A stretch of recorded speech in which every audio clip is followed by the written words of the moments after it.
CM Yogi Adityanath आज अयोध्या दौरे पर आएंगे। हनुमानगढ़ी में करेंगे दर्शन पूजन। प्राण प्रतिष्ठा के मद्देनजर फाइनल तैयारी और टेंट सिटी का जायजा लेंगे। अयोध्या में प्राण प्रतिष्ठा से पहले दक्षिण भारत के राम मंदिरों में पूजा करेंगे पीएम मोदी। 20 से 21 जनवरी के बीच रामेश्वरम और धनुषकोडी में करेंगे दर्शन। असम की हिमंता बिस्वा सरकार ने भी प्राण प्रतिष्ठा के दिन 22 जनवरी को आधे दिन की छुट्टी का ऐलान किया। दोपहर 2:30 बजे तक सरकारी कर्मचारियों की छुट्टी रहेगी। छत्तीसगढ़ के सीएम विष्णुदेव साय का बड़ा बयान। कहा सरकारी संस्थानों में 22 जनवरी को दोपहर 2:30 बजे तक रहेगा अवकाश। प्राण प्रतिष्ठा के दिन सरकारी कर्मचारियों के आधे दिन की छुट्टी पर एमआईएम अध्यक्ष ओवैसी ने उठाए सवाल। का केंद्र सरकार तुष्टीकरण कर रही है। कार सेवकों पर गोलीबारी को लेकर शिवपाल यादव का बयान। बोले संविधान की रक्षा के लिए कार सेवकों पर चलवाई गई थी गोली। स्वामी प्रसाद ने भी कार सेवकों पर गोलीबारी को जायज ठहराया। शिवपाल यादव के कार सेवकों पर गोली चलाने को सही बताने पर बोले बीजेपी नेता आरपी सिंह, ये उनकी मानसिकता को बताता है। रामगोपाल यादव के कार सेवकों पर गोली को सही बताने पर बोले बीजेपी नेता यासिर जिलानी, अपने पाप को खत्म नहीं कर सकते तो तरह तरह के बयान दे रहे हैं। राम मंदिर पर बोले रक्षा मंत्री राजनाथ सिंह, सनातन की पुनर्स्थापना हो रही है। प्रधानमंत्री मोदी के नेतृत्व में अयोध्या को वो स्थान मिल गया जो उसे 15 अगस्त 1947 को स्वतंत्रता के तुरंत बाद मिल जाना चाहिए था। प्राण प्रतिष्ठा को राजनीतिक कार्यक्रम बताने वाले पर बरसे वीएचपी नेता विनोद बंसल का जैसे जैसे नजदीक आ रहा है वैसे वैसे राम विरोधियों का कलेजा फटता जा रहा है। हरियाणा के गृह मंत्री अनिल विज का बयान। विपक्षी दल शुभ काम में बाधा पहुंचाना चाहते हैं। कांग्रेस का नाम लिए बिना कहा जिसमें देश की आस्था उस दिशा में कभी कदम नहीं उठाया। प्राण प्रतिष्ठा को लेकर रेलवे ने भी खास तैयारी की है। 22 जनवरी का कार्यक्रम का लाइव प्रसारण करेगा रेलवे। देश भर के स्टेशनों पर 9000 से ज्यादा स्क्रीन पर होगा प्रसारण। प्राण प्रतिष्ठा को लेकर राम भक्तों में उत्साह। यूपी के अंबेडकर नगर में दीपोत्सव की तैयारी। लोगों ने अपने घरों को सजाया। अयोध्या में प्राण प्रतिष्ठा समारोह पर बोले आचार्य लोकेश मुनि, दुनिया भर में अपूर्व उत्साह है। पवित्र कार्य के में किसी को भी राजनीति नहीं करनी चाहिए। अयोध्या में सरयू में चलेगी सोलर बोट। देश में पहली बार लोग सोलर बोट के जरिए सरयू यात्रा का आनंद उठा पाएंगे। जम्मू कश्मीर पुलिस का एक्शन। अलगाववादी नेता मुशर्रफ आलम भट्ट की पार्टी मुस्लिम लीग और तहरीके हुर्रियत पर लगाया गया प्रतिबंध, जिसको लेकर लाउडस्पीकर से घोषणा की गई। राम मंदिर के प्राण प्रतिष्ठा समारोह के मद्देनजर राजस्थान सरकार का फैसला। 22 जनवरी को राज्य में आधे दिन की छुट्टी की घोषणा। पीएम मोदी का महाराष्ट्र दौरा। आज सोलापुर में कई विकास परियोजनाओं का उद्घाटन और शिलान्यास करेंगे। पीएम मोदी आज कर्नाटक और तमिलनाडु का भी दौरा करेंगे। बेंगलुरु में Boeing India engineering and technology centre का उद्घाटन करेंगे। चेन्नई में खेलो इंडिया यूथ गेम्स 2023 के उद्घाटन समारोह में भी शामिल होंगे। केंद्रीय गृह मंत्री अमित शाह का शिलांग मेघालय दौरा। शिलांग में उत्तर पूर्वी परिषद के 71वें सत्र की करेंगे अध्यक्षता। NISSC सोसाइटी की बैठक में होंगे शामिल। रक्षा मंत्री राजनाथ सिंह का उत्तराखंड दौरा। आज जोशीमठ से करेंगे 35 परियोजनाओं का लोकार्पण। कार्यक्रम में मुख्यमंत्री पुष्कर सिंह धामी भी मौजूद रहेंगे।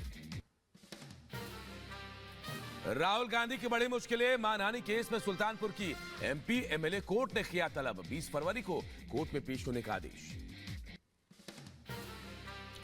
टीएमसी के पूर्व सांसद महुआ मोइत्रा को दिल्ली हाई कोर्ट से झटका। महुआ के बंगला खाली करने के खिलाफ अर्जी हाईकोर्ट ने खारिज कर दी है। अखिलेश यादव पर कांग्रेस नेता आचार्य प्रमोद कृष्णन का हमला। बोले 2019 में मायावती और अखिलेश दोनों में बहुत प्रेम था। अब अखिलेश यादव मायावती के लिए गिरगिट हैं, सांप हैं। एमआईएम चीफ ओवैसी पर बरसे कांग्रेस नेता आचार्य प्रमोद कृष्णन। कहा ओवैसी के अंदर जिन्ना की आत्मा घुसती है। देश को बांटने की कोशिश करते हैं ओवैसी। जम्मू में विकसित भारत संकल्प यात्रा में बोले केंद्रीय मंत्री जितेंद्र सिंह, 70 साल बाद लोकतंत्र ने वोट की राजनीति को उखाड़ फेंका। कल्याणकारी योजनाओं के कारण लोगों में आकांक्षाएं बढ़ी हैं। दिल्ली में पीएम मोदी से मिले उत्तराखंड के सीएम धामी। कई मुद्दों पर बातचीत हुई। इंडी गठबंधन को बहुत बड़ा झटका। मेयर चुनाव से पहले आप और कांग्रेस के 200 नेता बीजेपी में शामिल। लोकसभा चुनाव को लेकर एक्शन में चुनाव आयोग देश भर में वीवीपैट और ईवीएम को लेकर चलाएगा जागरूकता अभियान। बच्चों में बढ़ते तनाव को लेकर शिक्षा मंत्रालय का बड़ा फैसला। कोचिंग संस्थानों में 16 साल से कम उम्र के बच्चों की कोचिंग बंद। गाइडलाइन नहीं मानने पर लगेगा जुर्माना। लखनऊ बरौनी एक्सप्रेस ट्रेन में गुंडागर्दी के आरोपी टीटी पर एक्शन। यात्री को थप्पड़ मारने पर रेलवे ने टीटी को किया सस्पेंड। दिल्ली से गिरफ्तार हिजबुल आतंकी जावेद मट्टू से पूछताछ में बड़ा खुलासा। 26 जनवरी को जम्मू कश्मीर में हमले की साजिश रच रहा था आतंकी। संसद की सुरक्षा में सेंध मामले के आरोपी नीलम की जमानत याचिका खारिज। दिल्ली के पटियाला हाउस कोर्ट ने याचिका खारिज की।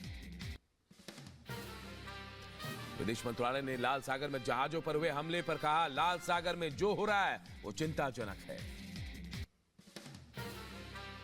विदेश मंत्रालय ने भारत चीन के संबंधों को लेकर कहा, भारत चीन के रिश्ते सामान्य नहीं, बॉर्डर एरिया पर शांति का माहौल चाहता है भारत। मालदीव के विदेश मंत्री से मिले विदेश मंत्री एस जयशंकर। युगांडा में मालदीव के विदेश मंत्री से हुई मुलाकात।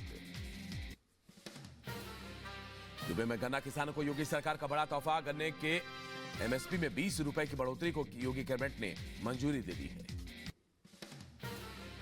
माफिया मुख्तार अंसारी के करीबी शाहिद लारी पर बुलडोजर एक्शन। प्रशासन ने मऊ में अवैध तरीके से बनाए गए मकान को ध्वस्त किया। गुजरात के वडोदरा में हरनी झील में नाव पलटने से दर्दनाक हादसा। नाव डूबने से 12 छात्रों समेत 14 की मौत हुई।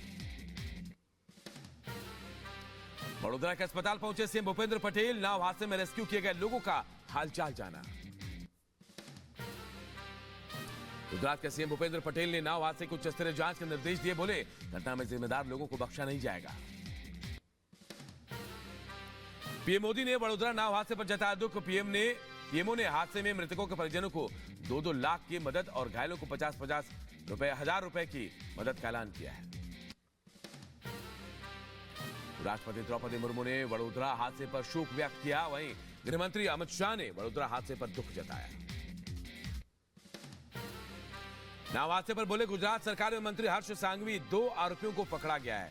घटना की जांच के लिए 9 टीमें काम कर रही हैं। गुजरात के वडोदरा नाव पलटने की घटना। मृत छात्रों के शवों का आज किया जाएगा अंतिम संस्कार।